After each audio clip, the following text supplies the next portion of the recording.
Friends, नमस्कार दोस्तों। Knowledge of market में आपका हार्दिक स्वागत है। वेलकम।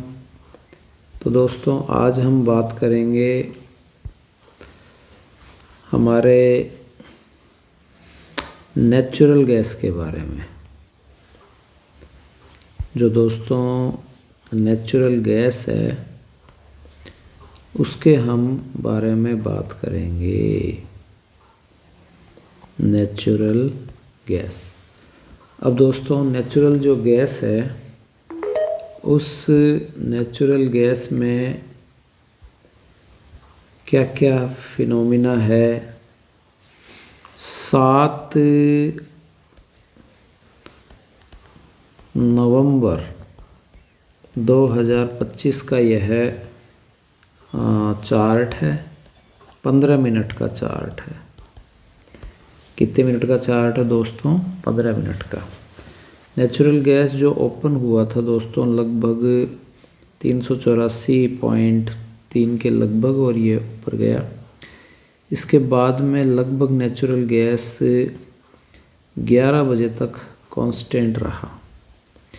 11 बजे से इसने छलांग मारी और यह लगभग 389.1 से बढ़कर, और दोस्तों यहाँ आपके यह 390 और 91 के लगभग, 92 के लगभग यह नेचुरल गैस चला गया।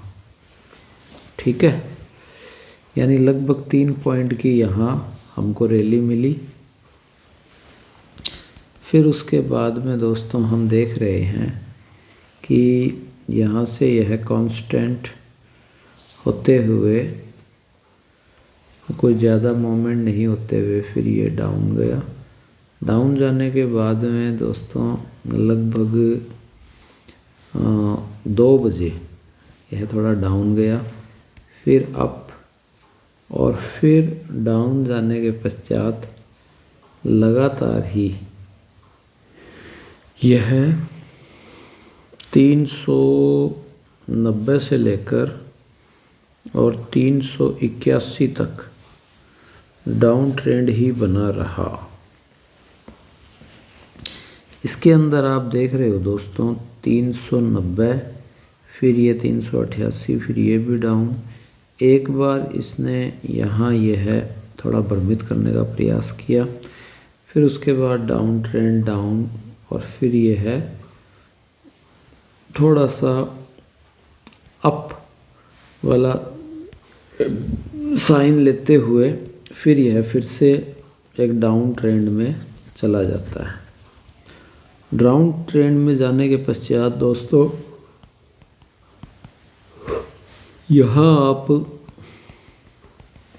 यह देख रहे हो कि ये जो 380 है दोस्तों, यह इसका एक स्ट्रॉन्ग सपोर्ट लेवल आ जाता है।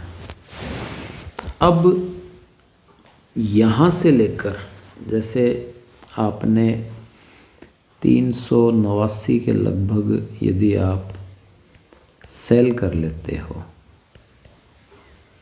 तो उसके बाद में कहीं ना कहीं रैली आ जाती है। लेकिन 2 या 3 कैंडल के बाद में जब आपने यह डाउन थोड़ा अप जाके फिर डाउन गया, डाउन के बाद में दोस्तों आप क्या देख रहे हो कि यह जो कैंडल है यहाँ 380 के एक सपोर्ट को तोड़ नहीं पाई। इसमें दोस्तों यहाँ इसने खूब आपको भ्रमित करने का प्रयास किया।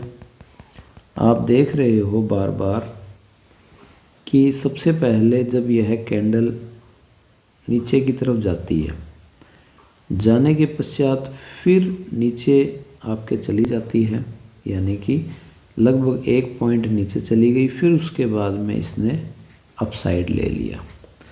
अपसाइड लेने के बाद नेक्स्ट जो कैंडल है फिर यह डाउन चली जाती है। फिर सारी की सारी कैंडल जब हम देख रहे हैं डाउन जाके फिर ऊपर उठ गई और एक टी आकार का कैंडल बन गया। अब बाइंग का जो मैं यहाँ आपको और सेलिंग का जो यहाँ मतलब ट्रेड की हम यहाँ बात करें तो दोस्तों ट्रेड जो करने के लिए एक तो यहाँ 11 बजे के लगभग एक ट्रेड बनी है 11 o'clock। सेकंड जो ट्रेड बनी है दोस्तों वो हम देख रहे हैं कि यहाँ डाउन ट्रेड बन गया, फिर ये नीचे जाके सारा का सारा इसने ऊपर उठा दिया। तो जैसे ही ऊपर उठाया है, लेकिन हम पिछले लेवल के आधार पर देख रहे हैं कि जो हाई तोड़ना था वो इसने तोड़ लिया। इसके पश्चात जैसे ही डाउन गया तो यह लगभग 2 बजे सेकंड जो है वो 2 बजे के लगभग 2 PM के लगभग ये एक नेक्स्ट आपके सिचुएशन बनती है ट्रेड की।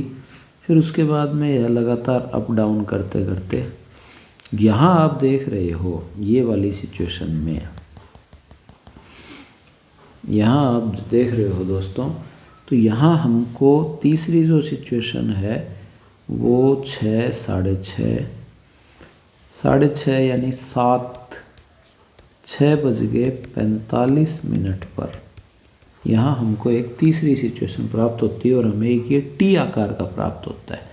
जैसे ही हमें टी आकार का प्राप्त हुआ हमको यहाँ फिर से सेलिंग पर बैठ जाना था और सेलिंग पर बैठने के पश्चात ज़्यादा नहीं, केवल इसके जो ये टॉप और ये बॉटम, तो इसके बॉटम तक हमें क्या करना था दोस्तों, या बॉटम से थोड़ा पहले भी मान लीजिए, बॉटम या बॉटम से पहले तक हमको बाइंग लेकर और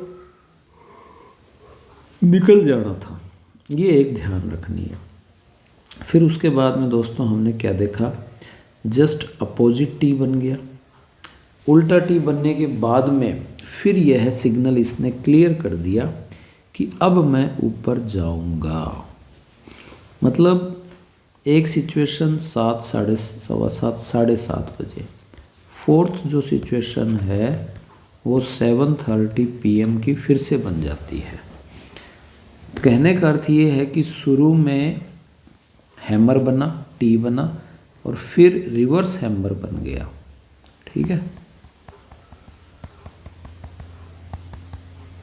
ये टी बना तो फिर यहाँ हमारे सेलिंग बन जाता है और यहाँ बाइंग हो गया। जब ये रिवर्स हैमर बन जाता है तो यहाँ फिर से हमको बाइंग कर लेना था और फिर ये सेलिंग वाला यहाँ भी रुक जाएं या फिर इससे ऊपर यदि जा रहा है तो 1 या 2 कैंडल, जैसे ये 1 कैंडल, 2 कैंडल और ये 3 कैंडल, यहाँ तक हमको बढ़ने की संभावना। इसके बाद में फिर आप निकल सकते हो या फिर 2 कैंडल तक आप रुक सकते हो। तीसरी कैंडल यदि आपको लगे कि इससे इस पूरी कैंडल को यदि ये नहीं खा रही है तो यहाँ आप रोक सकते हो। यदि इससे नीचे जाकर ऊपर जाती है तो फिर निकल जाएंगे। अब अगली कैंडलों के बाद में दोस्तों केवल जो आपको यहाँ बना है बाइंग के बाद सेलिंग, तो ये बाइंग है और ये सेलिंग है बस। इसके बाद में फिर ऊपर गया, फिर ये सारी कैंडल नीचे चली गई, फिर नेक्स्ट में यहाँ से हम देख रहे हैं ऊपर उठाया, फिर नेक्स्ट में और ज़्यादा नीचे चली गई, फिर डाउन, फिर डाउन, फिर डाउन, फिर यहाँ आपने क्लियर कर दिया। हैमर बनी है लेकिन इस तरह की हैमर नहीं बनी है और फिर यह फिर से डाउन ट्रेंड चला गया, फिर अप ट्रेंड। तो यहाँ दोस्तों फिर भ्रमित हो गए, नो ट्रेंड। यहाँ आप दोस्तों एक चीज़ और छोटा सा आप देख सकते हो। फिर से जब आपके पास यहाँ फिर हैमर बनी है तो यहाँ हमने देखा कि ज़्यादा नहीं लेकर और यहाँ 20, 30, 50 पैसे का फिर से हम प्रॉफिट ले सकते हैं। फिर यहाँ एक सपोर्ट लेवल आ रहा है, फिर उसके बाद में फिर ऊपर जा रहा है, फिर हम देख रहे हैं ऊपर जाएगा तो फिर नीचे चला गया, फिर ऊपर चला गया, फिर ये हैमर बनी, फिर नीचे चला गया। तो इस तरह से दोस्तों इस ऑल ऑफ 7 नवंबर की जो कैंडल है इसमें हमने केवल और केवल यह देखा कि जब रिवर्स हैमर बन रही है और हैमर बन रही है तभी ट्रेड का मौका बनता है। ठीक है, या फिर यहाँ पीछे से डाउन ट्रेंड थी, फिर ये एक थोड़ा सा बाइंग का सिग्नल बना, तो यहाँ हमारे 2 बाइंग के सिग्नल बन जाते हैं। इससे ज़्यादा हम और इसमें नहीं कह सकते। लेकिन स्ट्रॉन्ग पॉसिबिलिटी जो बाइंग या सेलिंग की तब बन रही है जब हमें एकदम शानदार सी रिवर्स हैमर या हैमर बनती है। ठीक है दोस्तों, तो आज के लिए इतना ही। Thanks for watching.